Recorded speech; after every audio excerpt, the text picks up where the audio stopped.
Sekarang kita akan melanjutkan kuliah dengan pengujian distribusi dengan menggunakan chi-square goodness of fit test. Sampai dengan saat ini dalam melakukan uji hipotesis, kita menggunakan uji hipotesis untuk parameter populasi, misalkan untuk menguji mu atau sigma kuadrat dari sebuah populasi.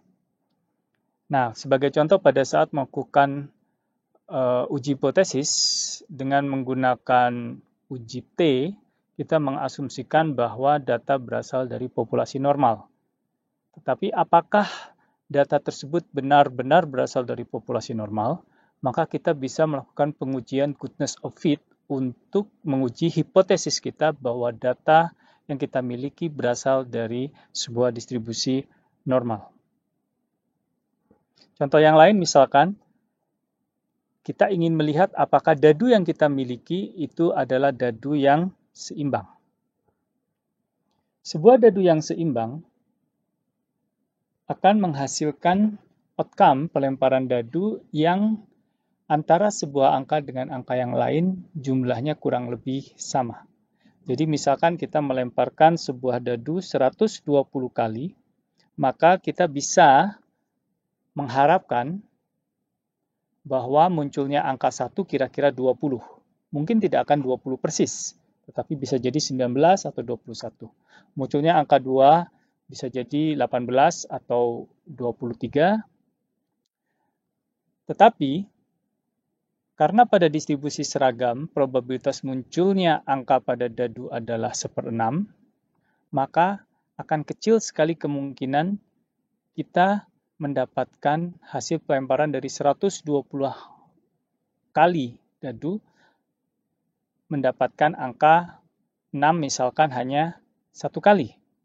Karena itu berarti setara dengan 1/120, yang mana sangat jauh dari 1/6. Sesuai dengan distribusi probabilitas seragam. Nah, dalam hal ini, dengan menggunakan logika yang sama, sebagai contoh, misalkan seseorang melemparkan dadu 120 kali, dan dari 120 pelemparan ini, berturut-turut muncul angka 1 sebanyak 20 kali, angka 2 22 kali, angka 3 17 kali, angka 18 muncul 19 kali, dan angka 5 muncul 19 kali, dan angka 6 muncul 24 kali. Maka pertanyaannya, dengan outcome seperti ini,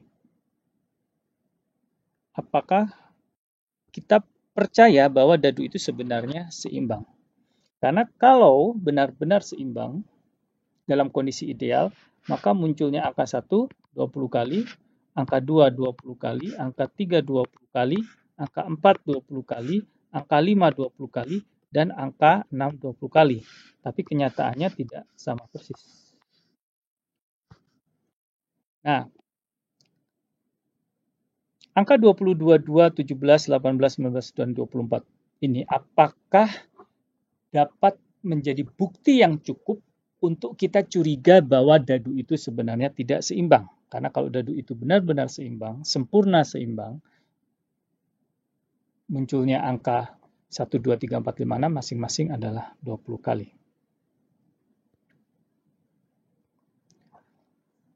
Nah, dalam hal ini kita bisa menggunakan yang disebut dengan goodness of fit test. Atau dalam bahasa Indonesia biasanya disebut sebagai uji kebaikan suai. Nah, prinsip dasar dari uji kebaikan suai ini adalah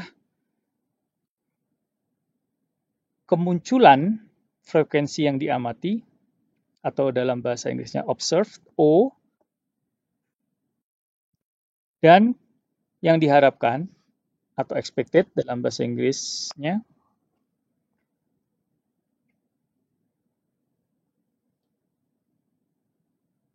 itu akan selisihnya setelah dikuadratkan, ini selisihnya setelah dikuadratkan dan dibagi dengan ekspektasinya untuk seluruh outcome yang mungkin, ya, untuk outcome ke 1 sampai outcome ke K, jika dijumlahkan maka akan mengikuti distribusi chi-square. Nah, sekarang dalam kasus ekstrim, misalkan dalam kasus dadu tadi, di sini ada outcome atau I sama dengan 1, 2, 3, 4, 5, 6.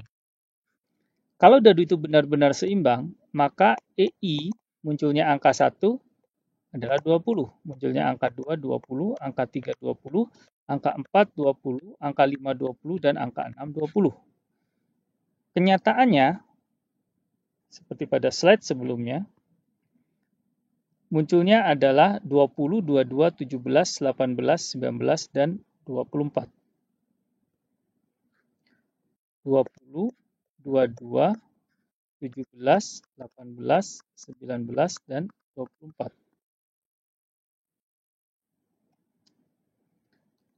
Misalkan di kasus yang benar-benar ideal, OI-nya adalah 20, 20, 20, 20, 20, 20. Maka dalam hal ini apa yang terjadi? OI dikurangi EI itu adalah sama dengan 0 untuk semua I. Apa yang terjadi? Maka sigma OI min EI kuadrat dibagi EI itu akan sama dengan 0. Jadi logikanya seperti apa?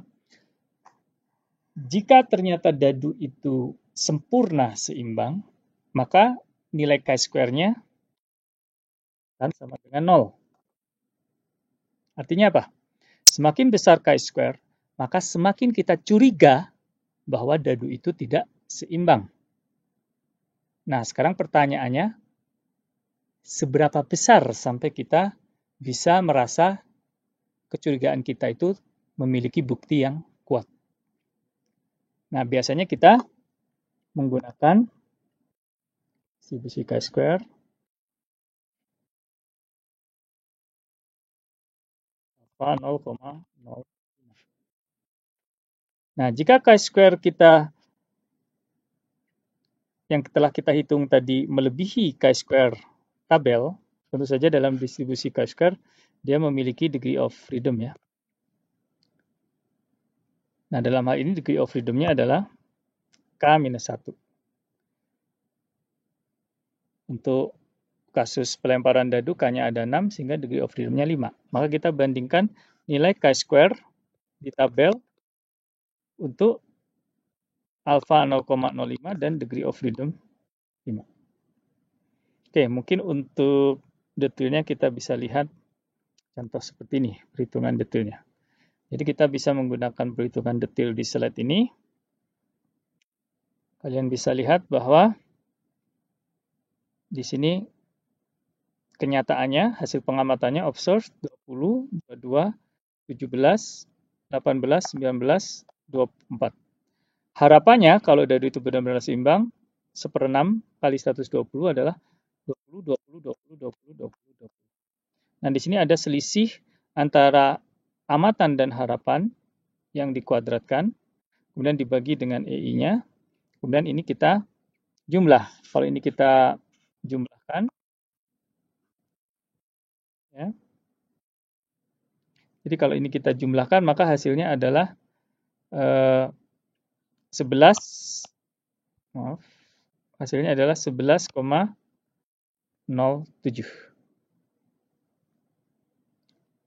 Jadi ini kalau dijumlah, sama sumasikan. Nah, di tabel chi-square untuk degree of freedom 5,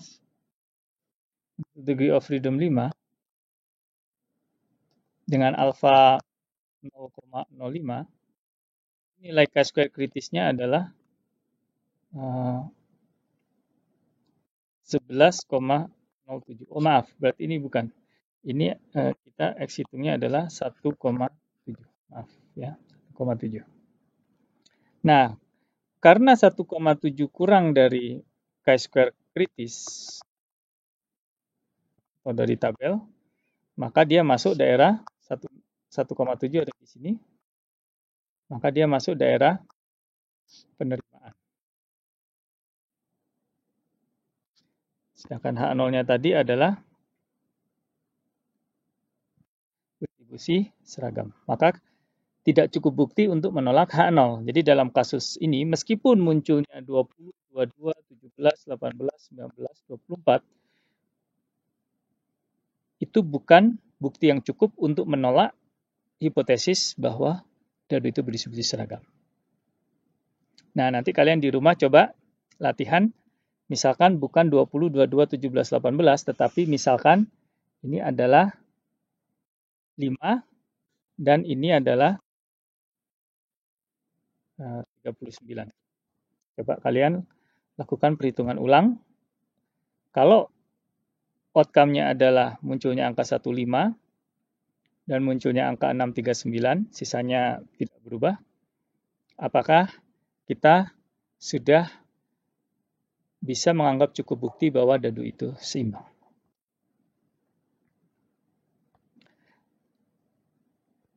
Nah, itu tadi adalah contoh uji goodness of fit untuk distribusi diskrit. Nah, bagaimana dengan variabel random yang berdistribusi kontinu?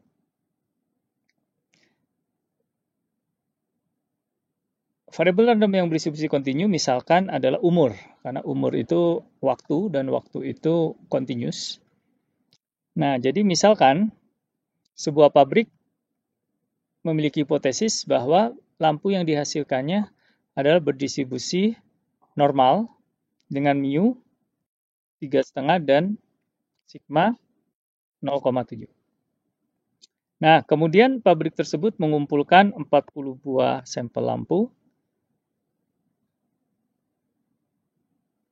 Selanjutnya dari sampel tersebut mereka melakukan tally. Jadi di sini yang usianya antara 1,45 sampai 1,99 ada 2. Yang usianya antara 1,95 dan 2,45 ada 1. Ini ada 4. Ini ada 15 dan seterusnya. Ini ada 10. Ini ada 5. Dan ini ada 3. Jadi ini hasil tally. Nah, pertanyaannya batas kelas ini dapat dari mana? Sebenarnya kalian bisa menggunakan kriterium Sturges. Nanti coba dicek di buku atau di internet bagaimana cara membuat sebenarnya dari histogram ya. Ada berapa jumlah kelas. Jadi jumlah kelas, ya, ini kelas ke-1, kelas kedua, kelas ketiga, kelas keempat, kelas kelima, kelas keenam, kelas ketujuh. Nah, jadi untuk menentukan jumlah kelas kan bisa menggunakan kriterium Sturges. Oke, saya rasa itu juga sudah diajarkan waktu SMA. Oke, sekarang kita fokus pada uji goodness of fit. Nah, setelah dilakukan tally, maka kita bisa melanjutkan dengan langkah yang mirip dengan yang tadi. Nah, jadi ini adalah OI, observe. Nah, sekarang bagaimana perihal expected-nya? Nah, sekali lagi, kita punya distribusi yang dihipotesiskan adalah distribusi normal dengan mu berapa tadi? 3,5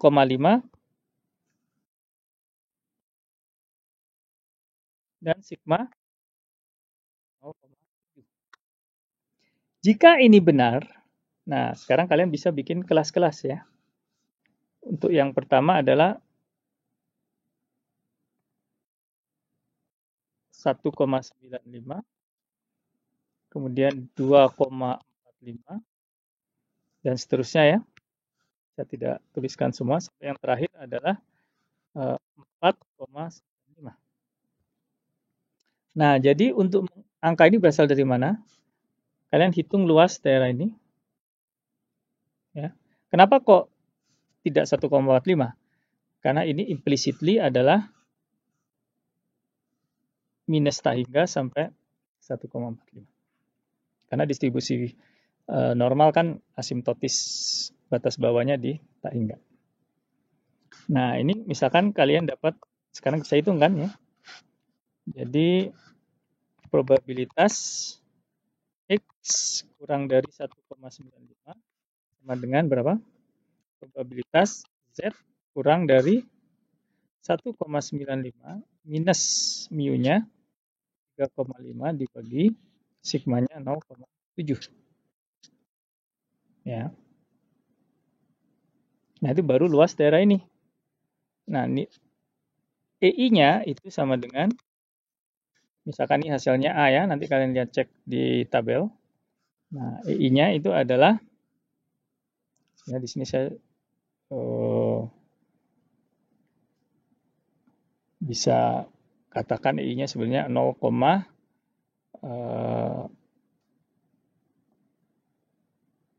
dibagi 0,5 dibagi 40.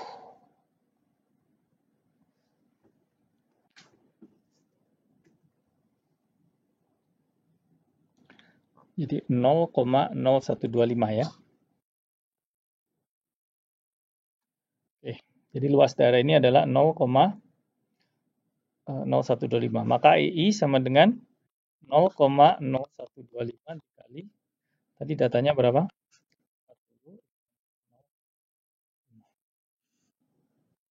Nah, nanti kalian verifikasi untuk kelas-kelas yang lain. Oke, jadi kita sudah dapatkan OI dan EI. Nah, tetapi di sini ada perbedaannya. Kalau kalian perhatikan di sini ada beberapa kelas yang EI-nya sangat kecil. Ini 0,5, 3,5, 0,1.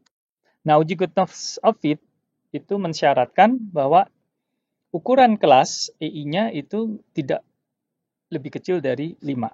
Jadi dalam hal ini, jika ada kelas yang EI-nya kurang dari 5, kita harus gabungkan. Nah, jadi di sini kelas 1, 2, 3 kita gabung. Karena kalau ini digabung masih kurang dari 5. Jadi 2,6 masih kurang dari 5, maka kita gabung lagi. Plus 5,9 hasilnya 8,5. Nah, jadi setelah penggabungan kita dapatkan seperti itu. Juga kelas terakhir. Karena 3,5 kurang dari 5, maka kita gabung menjadi 10,5. Nah, ini sudah cukup. Tidak perlu digabung dengan kelas sebelumnya lagi.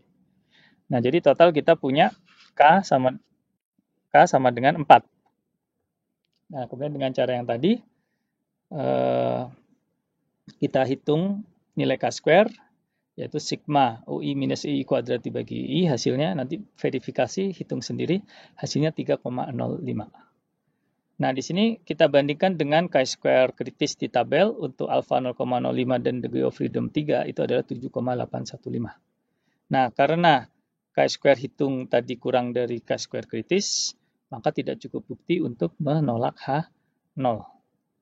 Sehingga kita simpulkan bahwa kita dapat menerima ya, hipotesis atau asumsi bahwa pabrik ini menghasilkan baterai dengan usia yang berdistribusi normal dengan rataan mu sama dengan 3,5 dan simpangan baku sigma sama dengan 0,7. Nah, uji goodness of fit ini bisa dilakukan untuk segala distribusi.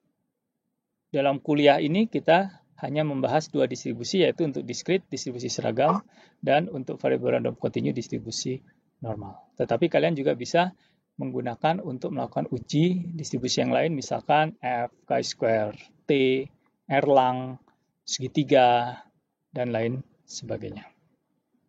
Oke, baik. Demikian kuliah terkait dengan pengujian distribusi dengan goodness of fit test.